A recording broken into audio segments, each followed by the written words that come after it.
बुधवार दोपहर बाद सीडीएस विपिन रावत तमिलनाडु के नीलगिरी जिले के वेलिंगटन स्थित डिफेंस कॉलेज में लेक्चर देने जा रहे थे। वो वेलिंगटन पहुंच पाते उससे पहले ही उनका हेलीकॉप्टर हादसे का शिकार हो गया। कैसे हुआ यह हादसा जिसमें सीडीएस रावत और उनकी पत्नी समेत 13 लोगों की जान गई, आइए दिखाते हैं आपको उस हादसे की इनसाइड स्टोरी।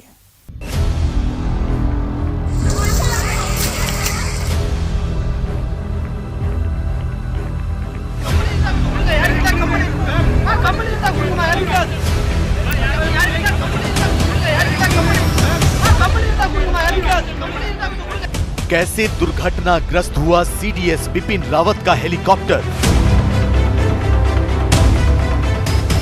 तमिलनाडु के कुन्नूर में भयानक हादसे की हकीकत। वायुसेना के हेलीकॉप्टर क्रैश की इनसाइड स्टोरी।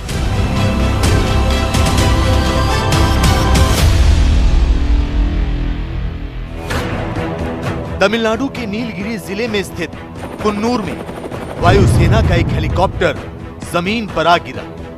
घने जंगलों के बीच हेलीकॉप्टर क्रैश हुआ और आग लग गई। आसमान में धुएं का गुबार नजर आने लगा। हेलीकॉप्टर का मलबा चारों तरफ फैल गया। चीख पुकार मच गई। स्थानीय लोगों की भीड़ जुट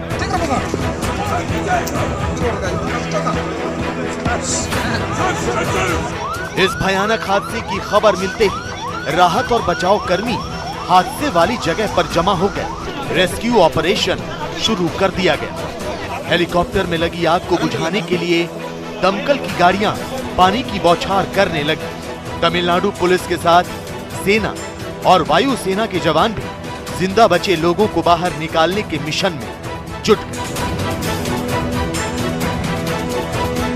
हादसा कितना भयावह था, इसकी तस्दीक करती हैं ये तस्वीरें। हेलीकॉप्टर का एक भी पुर्जा सही सलामत नहीं बचा था। वायुसेना का ये मी-17 V5 हेलीकॉप्टर पूरी तरह मलबे में तब्दील हो चुका था। 250 किलोमीटर प्रति घंटे की रफ्तार से उड़ान भरने वाले इस हेलीकॉप्टर के ज्यादातर हिस्से जलकर राख हो चुके थे। लेकिन जैसे ही ये पता चला कि इस हेलीकॉप्टर में कोई और नहीं बल्कि भारत के chief of defence staff general Bipin Rawat सवार थे, केंद्र सरकार फौरन हरकत में आ गई। रक्षा मंत्री राजनाथ सिंह ने आला अधिकारियों की एक मीटिंग बुलाई। इसके बाद संसद के लिए रवाना हुए। फिर वहां से सीधे सीडीएस बिपिन रावत के घर पहुंचे। आर्मी चीफ मनोज मुकुंद नरवणे भी बिपिन रावत के घर पहुंचे, जहां पहले से लोग जमा थे। बिपिन रावत के पारिवारिक मित्र और रिश्तेदारों की आंखों में आंसू थे। उनकी खैरियत को लेकर आशंकाएं थी।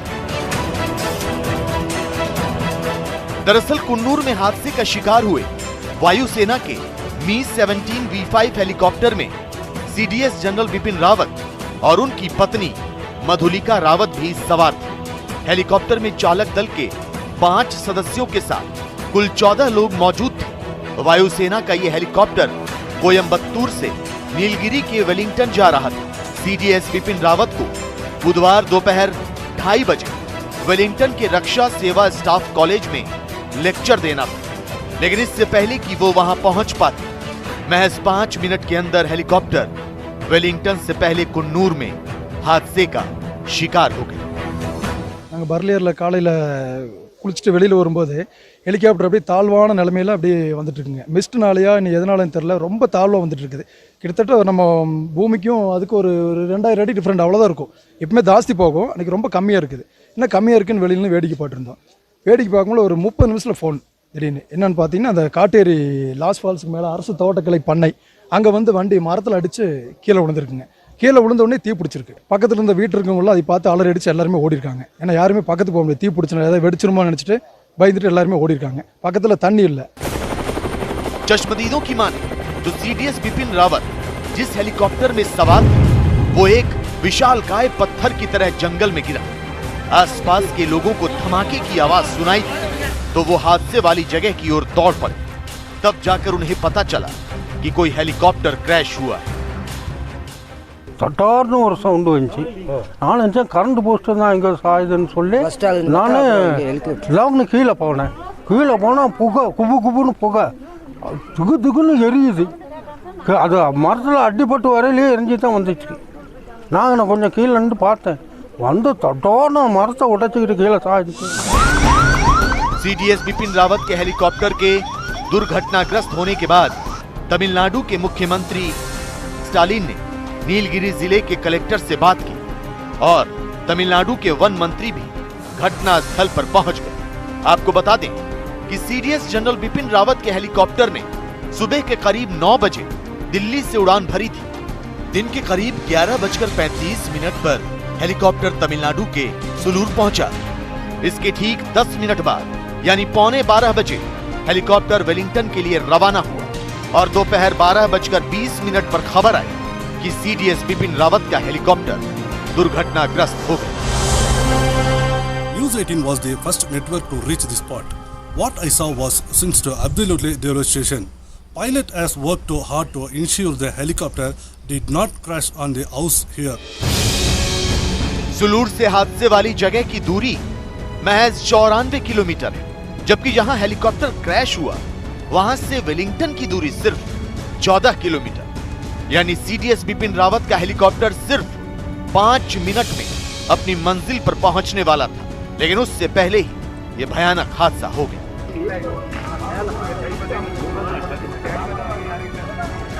कुन्नूर में हेलीकॉप्टर हादसे पर प्रधानमंत्री नरेंद्र मोदी ने कैबिनेट कमेटी ऑन सिक्योरिटी की बैठक बुलाई।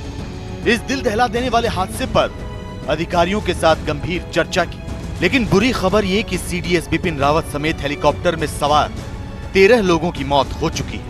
मारे गए लोगों के शव इस कदर जल चुके हैं कि उनकी पहचान कर पाना भी मुश्किल है। डीएनए टेस्ट के जरिए मृतकों की पहचान की जाएगी। रही बात इस हादसे की हकीकत, तो हेलीकॉप्टर के ब्लैक बॉक्स से बहुत कुछ पता चल जाएगा।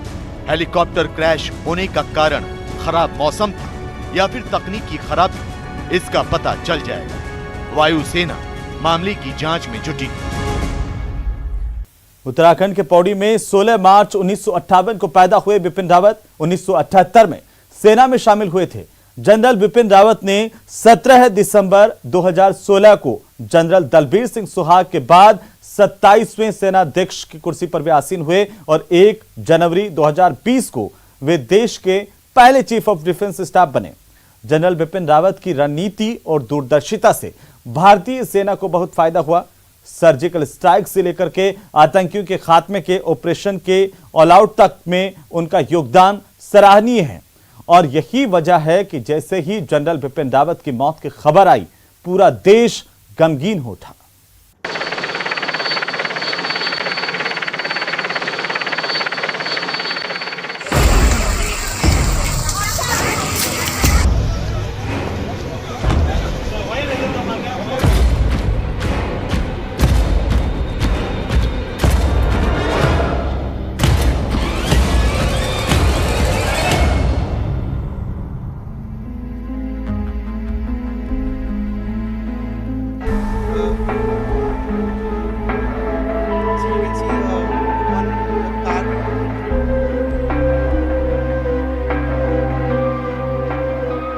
तमिलनाडु के कुन्नूर में वायुसेना का मी-17 V5 हेलीकॉप्टर क्रैश हुआ तो सनसनी फैल गई। वायुसेना ने जैसे ही सीडीएस बिपिन रावत समेत इस हेलीकॉप्टर में सवार सभी 14 लोगों की मौत की खबर पर मुहर लगाई, पूरा देश गम में डूब गया।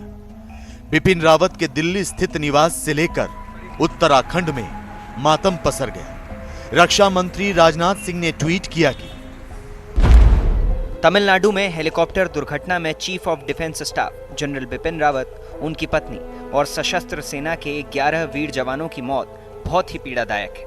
बिपिन रावत की मृत्यु सशस्त्र सेनाओं और पूरे देश के लिए बहुत बड़ी क्षति है। जनरल बिपिन रावत ने बड़ी बहादुरी और परिश्रम से देश की सेवा की। देश के पहले चीफ ऑफ डिफेंस स्टाफ के तौर पर उनकी रणनीतियों से सशस्त्र सेनाओं को बहुत फायदा मिला। जनरल बिपिन रावत का इस तरह दुनिया को अलविदा कह जाना पूरे देश के लिए बहुत बड़ी क्षति है। इसमें कोई शक नहीं कि बतौर चीफ ऑफ डिफेंस स्टाफ उनका योगदान भुलाया नहीं भुलाया जा सकता। प्रधानमंत्री नरेंद्र मोदी ने भी बिपिन रावत और उनकी पत्नी की मौत पर शोक जताते हुए ट्वीट किया कि जनरल बिपिन रावत एक बहादुर योद्धा थे। वो एक सच्चे राष्ट्रभक्त थे और सशस्त्र सेनाओं को आधुनिक बनाने में अहम योगदान दिया। रणनीतिक मामलों में उनकी अंतर्दृष्टि और नजरिया बेजोड़ था। उनके इस तरह चले जाने से मुझे बहुत दुख पहुंचा है। ओम शांति।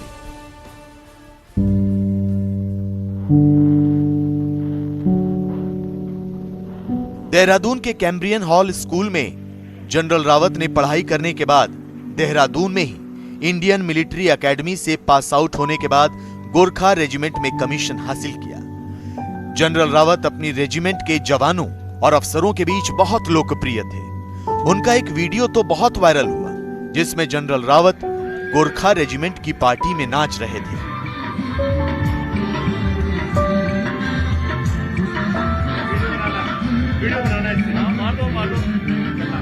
दरअसल रेजिमेंट के सीनियर मोस्ट अफसर होने के नाते 2019 तक वो रेजिमेंट के प्रमुख भी थे। नवंबर 2019 में उन्होंने ये चार्ज अपने एक सहयोगी को दिया। इस मौके पर डिनर का आयोजन हुआ था जिसे आर्मी में बड़ा खाना भी कहते हैं। यहाँ जनरल रावत अपने साथियों के साथ एक गोरखाली गाने पर जमकर थिरके। जनरल रावत गोरखाली भी बोल लेते थे तो उन्हें अपनी मातृभूमि यानी उत्तराखंड से विशेष लगाव भी था। हादसा तो बहुत ख़तरनाक था और ऐसा होना नहीं चाहिए था, लेकिन हो तो गया। और अभी हम लोग 10 दिन पहले ही उनसे मुलाकात किए थे। दशहरा में उनके साथ में बैठ करके हम लोगों ने दशहरा का कार्यक्रम भी किया था। हमारी बेटी ने जो शस्त्र पूजन है वो जिया जी के साथ में मिल के किया था। तो आज इतना क्लोज रिश्ता था हमारा उनका और लगातार बात होती रहती है। कल ही बात हुई थी हमारी। ये जो लॉस हुआ है ये सब, ये हमारा लॉस तो हम अपने आप को कम मानेंगे, पर हम तो ये मानते हैं कि जो देश के लिए उन्होंने किया और जितनी अच्छी उनकी देश की सोच थी और फौज की सोच थी, वो दोबारा हमको तो ऐसा मुश्किल है मिलना। बिपिन रावत रिटायर होने के बाद उत्तराखंड में ही रहना चाहते थे, लेकिन उनकी ये हसरत पूरी नहीं हो सकी। जनरल बिपिन रावत और उनकी पत्नी दोनों हेलीकॉप्टर क्रैश में अपनी जान गंवा बैठे। तो आपको बता दें कि 16 मार्च 1958 को पौड़ी गढ़वाल में जनरल बिपिन रावत का जन्म हुआ था। शुरुआती पढ़ाई के बाद आईएमए देहरादून में दाखिला लिया। भारतीय सैन्य अकेडमी से स्नातक की डिग्री हासिल की। यही नहीं, आईएमए में सोर्ड ऑफ ऑनर से सम्मानित भी किए गए। 1978 में वो 11वीं गोरखा राइफल्स में शामिल हुए। सेना में कई बड़े पदों पर काम किया। 31 दिसंबर 2016 को सेना प्रमुख बने और 31 दिसंबर 2019 को सेना प्रमुख के पद से रिटायर हो गए। लेकिन 1 जनवरी 2020 को उन्हें देश के पहले सीडीएस यानी चीफ ऑफ डिफेंस स्टाफ की जिम्मेदारी सौंपी गई। सीडीएस जनरल बिपिन रावत की मौत की खबर के बाद उनके पैतृक गांव में सन्नाटा पसर गया। पौड़ी जनपद के उनके पैतृक गांव बिरमोली खाल में रहने वाले उनके चाचा ने इसे उनके परिवार और पूरे देश के लिए बहुत बड़ी क्षति बताते हुए अपना दुख जाहिर किया। बहुत अच्छी तरह से क्या बोले, आना जाना था उनका। बचपन में भी आते थे पहले और फिर अभी भी आए थे जब जनरल बने थे, और फिर अभी आने वाले थे। वो कहा था उन्होंने फिर आऊंगा अभी। जनवरी 1979 में सेना में पहली नियुक्ति पाई। नेफा इलाके में तैनाती के दौरान अपनी बटालियन की अगुवाई की। कांगो में संयुक्त राष्ट्र की पीस कीपिंग फोर्स की भी अगुवाई की। 1 सितंबर 2016 को सेना के उप प्रमुख का पद संभाला। 31 दिसंबर 2016 को सेना प्रमुख बने और आखिरी वक्त तक बतौर चीफ ऑफ डिफेंस स्टाफ देश की सेवा करते रहे। जनरल बिपिन रावत भले ही इस दुनिया को अलविदा कह गए हों, लेकिन उनकी राष्ट्रभक्ति कभी नहीं भुलाई जाएगी। उनकी देश सेवा को हमेशा याद किया जाएगा। जनरल बिपिन रावत अब नहीं रहे, लेकिन उनकी मौत पर कई तरह के सवाल खड़े हो रहे हैं। खासतौर पर उस हेलीकॉप्टर पर सवाल उठाए जा रहे हैं जिसे दुनिया का सबसे एडवांस हेलीकॉप्टर कहा जाता है। हम बात कर रहे हैं MI-17V5 हेलीकॉप्टर की। रूस से लिया गया यह हेलीकॉप्टर अपनी खास क्षमताओं के लिए जाना जाता है, लेकिन पिछले कुछ सालों में इस क्लास के कई हेलीकॉप्टर हादसे का शिकार हुए हैं।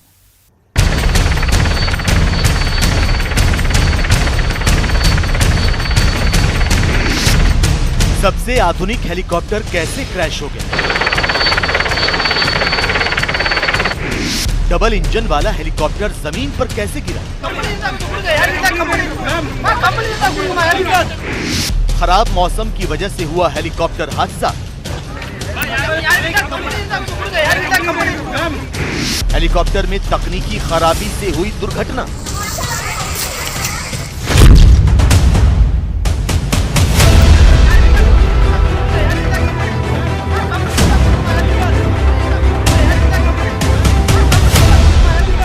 ये वो सवाल हैं जिनके जवाब आज पूरा हिंदुस्तान जानना चाहता है। पूरा हिंदुस्तान जानना चाहता है कि चीफ ऑफ डिफेंस स्टाफ एक हेलीकॉप्टर हादसे का शिकार कैसे हो गया। पूरा हिंदुस्तान जानना चाहता है कि आसमान में अपनी उड़ान से दुश्मनों का दिल दहला देने वाला भारतीय वायुसेना का Mi-17V5 हेलीकॉप्टर जमीन पर गिरकर आग के गोले में तब्दील कैसे हो गया। और ये सवाल वाजिब भी है, क्योंकि तमिलनाडु के कुन्नूर में हुए हेलीकॉप्टर हादसे में कोई आम शख्स नहीं मारा गया, बल्कि देश के सीडीएस की जान गई।